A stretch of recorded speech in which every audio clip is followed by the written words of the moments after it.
Advocate Anil വിളയിൽ, ഇനി CPI-M എന്നുള്ളത് മാറ്റി CPI-OM എന്നാക്കേണ്ടി വരുമോ? തോന്നുന്നത് കേൾക്കാമല്ലോ അല്ലേ? കേൾക്കാം. തീർച്ചയായിട്ടും ഈ ചർച്ചയിൽ പങ്കെടുക്കുന്ന എന്റെ രണ്ട് പ്രിയ സുഹൃത്തുക്കളുണ്ട്, ശ്രീ റെജി ലൂക്കോസും ശ്രീ ഹസ്കറും. അവര് 2-3 മാസം മുമ്പ് വരെ ഞാനുമായിട്ടൊക്കെ വലിയ ഘോരഘോരമായ തർക്കങ്ങളൊക്കെ നടത്തിയതാണ് ഈ വിഷയങ്ങളിലൊക്കെ തന്നെ. അവര് രണ്ടുപേരും ഈ പുറന്തോട് പൊട്ടിച്ച് പുറത്തു വന്നതിൽ സന്തോഷമുണ്ട്. ഇനിയും 2-3 മാസം കഴിയുമ്പോഴേക്കും ശ്രീ രവിശങ്കറും അപ്രകാരം പുറന്തോട് പൊട്ടിച്ച് വരും എന്ന് തോന്നുന്നു. അത് വളരെ സന്തോഷം തന്നൊരു കാര്യമാണ്. നമ്മൾ മനസ്സിലാക്കേണ്ട ഒരു കാര്യമുണ്ട് ശ്രീ അനിൽ നമ്പ്യാർ. ഇന്നത്തെ പി ജയരാജൻ പറഞ്ഞതനുസരിച്ച് നോക്കുമ്പോൾ അദ്ദേഹം പറഞ്ഞൊരു കാര്യമുണ്ട്. ശ്രീ VT ഇന്ദുചൂടൻ ഈ കൊടുങ്ങല്ലൂർ ക്ഷേത്രത്തിനെ പറ്റി എഴുതിയ പുസ്തകത്തിനകത്ത് അവിടെ ഒരു അറയുണ്ട്, അതിനെപ്പറ്റി പഠിക്കാനാണ് അല്ലെ അതിനെപ്പറ്റി കാണാനാണ് അദ്ദേഹം പോയതെന്നാണ് ഇദ്ദേഹം പറഞ്ഞിരിക്കുന്നത്. ഈ പറഞ്ഞു വഷളാക്കുന്ന ഒരു അവസ്ഥയിലേക്ക് കാര്യങ്ങൾ എത്തിച്ചത് പി ജയരാജനാണ്. ഇതിന് സമാനമായ സാഹചര്യം കുറച്ചുനാളിന് മുമ്പ് കിണറ്റിലെ വെള്ളത്തിന്റെ പ്രശ്നം അറിയാൻ വേണ്ടി കിണറ്റിലേക്ക് ഇറങ്ങിയ നികേഷ് കുമാർ എന്ന് പറഞ്ഞ പാർട്ടിയുടെ PR വർക്ക് നടത്തുന്ന ഒരു വ്യക്തി ഉണ്ടല്ലോ, അദ്ദേഹത്തിനെയാണ് എനിക്ക് ഓർമ്മ വരുന്നത്. ഈ CPM-നെ സംബന്ധിച്ചിടത്തോളം എല്ലാ കാലത്തും ഒരു കാലത്ത് എന്തു പറയുന്നു അതിന്റെ മറുപുറമായിരിക്കും കുറെ കാലം കഴിയുമ്പോൾ അവർ പറയുന്നതിന് ധാരാളം തെളിവുകളുണ്ട്. നമ്മളൊന്ന് ശ്രദ്ധിക്കേണ്ടതുണ്ട്. അങ്ങാടിപ്പുറം തളി ക്ഷേത്ര സമരം കേരള ഗാന്ധി എന്നറിയപ്പെടുന്ന കേളപ്പന്റെ നേതൃത്വത്തിൽ നടന്ന കാലഘട്ടത്തില് ഇവര് മുഴക്കിയ ഒരു മുദ്രാവാക്യമുണ്ട്. അമ്പലം എന്നാൽ ചുമർ അല്ല, വിഗ്രഹം എന്നാൽ കല്ലല്ലേ, നായ പാത്തിയ കല്ലിന്മേൽ ചന്ദനം ചാർത്തിയ കേളപ്പ എന്ന് പറയുന്ന ഒരു മുദ്രാവാക്യം മുഴക്കിയ കക്ഷികളാണ് ഈ CPM-ന്റെ നേതാക്കന്മാർ അക്കാലത്ത്. അതേ നേതാക്കന്മാർ തന്നെയല്ലേ ഈ അമ്പലങ്ങൾ വളർന്നപ്പോൾ മലബാർ ദേവസ്വം ബോർഡിന്റെ പേരിൽ ഈ ക്ഷേത്രങ്ങളെ പിടിച്ചടക്കാൻ ശ്രമിച്ചത്?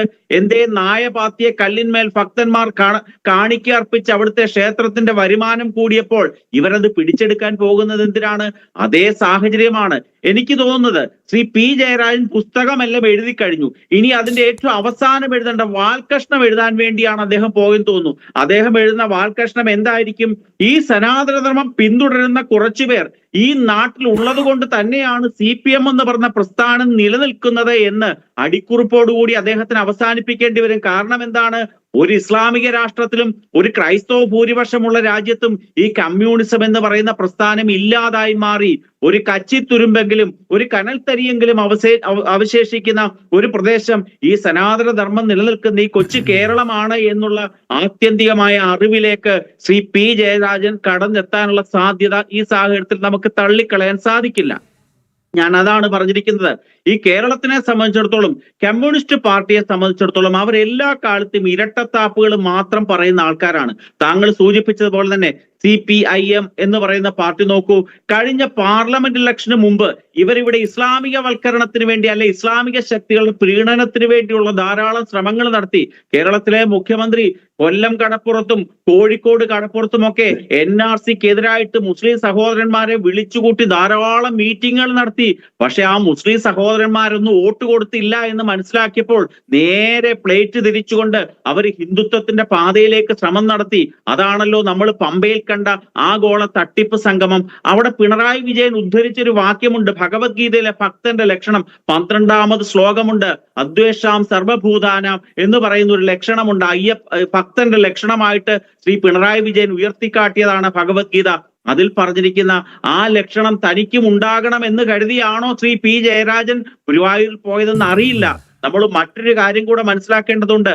ഈ ക്ഷേത്രം എന്ന് പറയുന്നത് ദർശനം നടത്താനുള്ള ഇടമാണ്. ശ്രീ പി ജയരാജൻ അത് മനസ്സിലാക്കണം. സന്ദർശനം നടത്താനുള്ള ഇടമല്ല. സന്ദർശനവും ദർശനവും രണ്ടാണ്. താങ്കൾക്ക് സന്ദർശനം നടത്താൻ വേണ്ടി ഈ നാട്ടില് ഇവിടെ ടൂറിസ്റ്റ് പ്ലേസുകളുണ്ട്, അല്ലെങ്കിൽ ടൂറിസ്റ്റ് സ്ഥലങ്ങളുണ്ട്. അവിടെ പോയി താങ്കൾ സന്ദർശനം നടത്തുകയോ അവിടെ ഉള്ളവരുമായി സെൽഫി എടുക്കുകയോ ചെയ്തോളൂ.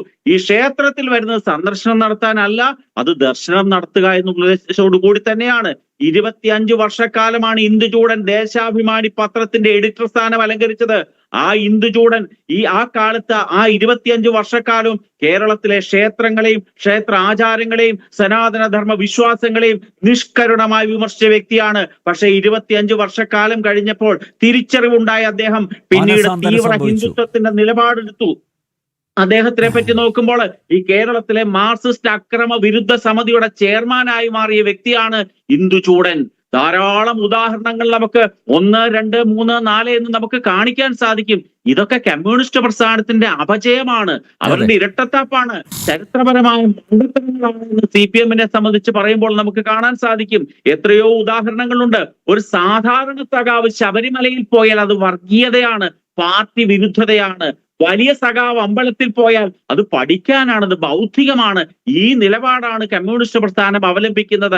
അതിന്റെ ഏറ്റവും അവസാനത്തെ തെളിവാണ് ശ്രീ P. ജയരാജന്റെ ഈ കൊടുങ്ങല്ലൂർ ക്ഷേത്രത്തിലെ ദർശനം എന്ന് നമുക്ക് കാണാൻ സാധിക്കും. നമ്മൾ നോക്കൂ, കഴിഞ്ഞ കുറച്ചു കാലത്തിന് മുമ്പാണ് താങ്കൾ ശ്രീ രവിശങ്കർ മനസ്സിലാക്കേണ്ട ഒരു കാര്യമുണ്ട്. കുറച്ചു കാലത്തിന് മുമ്പ് ദേവസ്വം മന്ത്രിയായിരുന്ന കടകംപള്ളി സുരേന്ദ്രന് ഗുരുവായൂർ അമ്പലത്തിൽ പോയി തൊഴുതതിന്, അവിടുത്തെ തീർത്ഥം വാങ്ങിയതിന് അദ്ദേഹത്തിനോട് വിശദീകരണം ചോദിച്ച കാര്യം എന്തേ താങ്കൾ മറന്നുപോകുന്നു? ആ കടകംപള്ളി സുരേന്ദ്രന് കഴിഞ്ഞ ദിവസം ഭദ്രകാളിയാണ്, കളിക്കരുത് എന്ന് പറഞ്ഞ വീഡിയോയും താങ്കൾ കണ്ടു കാണുമല്ലോ. അതാണ് ഇരട്ടത്താപ്പ് എന്ന് പറയുന്നത്. ആ ഒരു തട്ടിപ്പിനെയാണ് കേരള സമൂഹം തിരിച്ചറിയേണ്ടത്. അതുകൊണ്ട് ശ്രീ P. ജയരാജന്റെ കൊടുങ്ങല്ലൂർ ക്ഷേത്രത്തിലെ സന്ദർശനം അദ്ദേഹത്തിന് പല രീതിയിൽ വ്യാഖ്യാനിക്കാം. പഠിക്കാൻ പോയതാണ്, അല്ലെങ്കിൽ അതിലൂടെ ഭാര്യാസമേതനായി കാറിൽ വന്നപ്പോൾ അവിടെ ചെമ്പട്ട് വിൽക്കുന്ന കട കണ്ടപ്പോൾ പാർട്ടി ഓഫീസാണെന്ന് കരുതി കയറിയതാണ്, തുടങ്ങിയ ഏത് വ്യാഖ്യാനവും അദ്ദേഹത്തിന് എടുക്കാൻ സാധിക്കും. ഇതൊക്കെ ഈ കേരള സമൂഹത്തിലെ അരിയാഹാരം കഴിക്കുന്നവർ ആൾക്കാർക്ക് മനസ്സിലാകുന്ന കാര്യം തന്നെയാണ്. ഇദ്ദേഹത്തിന്റെ അജണ്ട വളരെ കൃത്യമാണ്. അദ്ദേഹം അവസാനം എത്തിച്ചേരാൻ പോകുന്നത് മഹർഷിയിലേക്കല്ല, വലിയൊരു മഹർഷിയായി ശ്രീ P. ജയരാജൻ മാറും, ശ്രീ രവിശങ്കറും മാറുന്ന കാലഘട്ടമൊക്കെ നമ്മൾ കണ്ടതുണ്ട്. താങ്കളെക്കാൾ കൂടുതൽ ഈ വിഷയങ്ങൾ പഠിച്ചിട്ടുള്ള ആളാണല്ലോ ഭാസ്കർ ഉൾപ്പെടെയുള്ള ആൾക്കാര്. അദ്ദേഹത്തിന്റെ ഇന്നത്തെ നിലപാടെന്താണ്? 2 മാസം മുമ്പ് വരെ അദ്ദേഹം പറഞ്ഞ കാര്യങ്ങളെ ആ പ്ലേറ്റ് നേരെ തിരിച്ചു വെച്ചില്ലേ? ആ ഒരു സമൂഹമല്ലേ കേരളത്തിലുള്ളത്? അത് തന്നെയാണ് സംഭവിക്കാൻ പോകുന്നത്. അതുകൊണ്ടാണ് ഞാൻ നേരത്തെ സൂചിപ്പിച്ചത്, കേരളത്തിലെ സഖാക്കന്മാരെ പാർട്ടി ഉള്ളവനില്ല, ഹാവ്സ് ആൻഡ് ഹാവ് നോട്ട്സ് എന്ന മാർക്സിസ്റ്റ് പ്രത്യയശാസ്ത്രം കേരള സാഹചര്യത്തില് ഹിന്ദു സഖാക്കന്മാരും ന്യൂനപക്ഷ സഖാക്കന്മാരും എന്ന് രണ്ടായിട്ടാണ് തിരിച്ചിരിക്കുന്നത്. ഹിന്ദു സഖാക്കന്മാർ ക്ഷേത്രവിശ്വാസികളായാൽ അവരെ പാർട്ടിയിൽ നിന്ന് പുറത്താക്കുക, അവര് തീർത്ഥം കൈപ്പറ്റിയാൽ വിശദീകരണം ചോദിക്കുക. ഗുരുവായൂരപ്പൻ എവിടെയാണ് എന്ന് ഒരു മുഖ്യമന്ത്രി ചോദിക്കുന്ന അധപ്പതനത്തിലേക്ക് കേരള സാഹചര്യം പോയില്ലേ? കമ്മ്യൂണിസ്റ്റ് മാനിഫെസ്റ്റോ എഴുതിയത് മാർക്സ് ആണോ എന്ന് ഞാൻ ചോദിക്കുന്നത് പോലെ തന്നെയല്ലേ ഉള്ളത്? അദ്ദേഹത്തിനെതിരെ അത്ര കൊച്ചു കുഞ്ഞാണോ?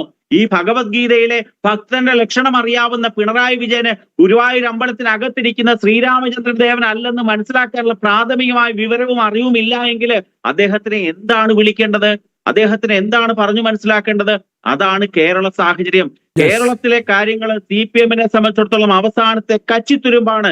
ഇവിടെ സനാതനധർമ്മ വിശ്വാസികളായ കുറെ സഖാക്കന്മാർ ഉള്ളത് കൊണ്ട് മാത്രമാണ് ഈ 23 or 24 സീറ്റ് കിട്ടിയത് എന്ന കൺക്ലൂഷനിലേക്ക് P. ജയരാജൻ ചെന്നെത്തും. കമ്മ്യൂണിസ്റ്റ് പ്രസ്ഥാനത്തിന് ന്യൂനപക്ഷങ്ങൾ ഭൂരിപക്ഷമുള്ള ഒരു സ്ഥലത്തും വളക്കൂറില്ല എന്ന് മനസ്സിലാക്കണം. അവിടെ കത്തിച്ചു കളയും, കമ്മ്യൂണിസ്റ്റ് മാനിഫെസ്റ്റോ കത്തിച്ചു കളയും, പാർട്ടി വേദികളില്ല. പിന്നെ എങ്ങനെയാണ് അവർക്ക് വളരാൻ സാധിക്കുന്നത്? അതുകൊണ്ട് വളരെ കൃത്യമാണ്, സഖാവ് ജയരാജ, താങ്കൾ സന്ദർശനം നടത്തി എന്നുള്ള വാക്ക് തെറ്റാണ്. താങ്കൾ ദർശനം നടത്തുകയായിരുന്നു. ക്ഷേത്രത്തിൽ വരുന്നവർ ദർശനം നടത്താനാണ്.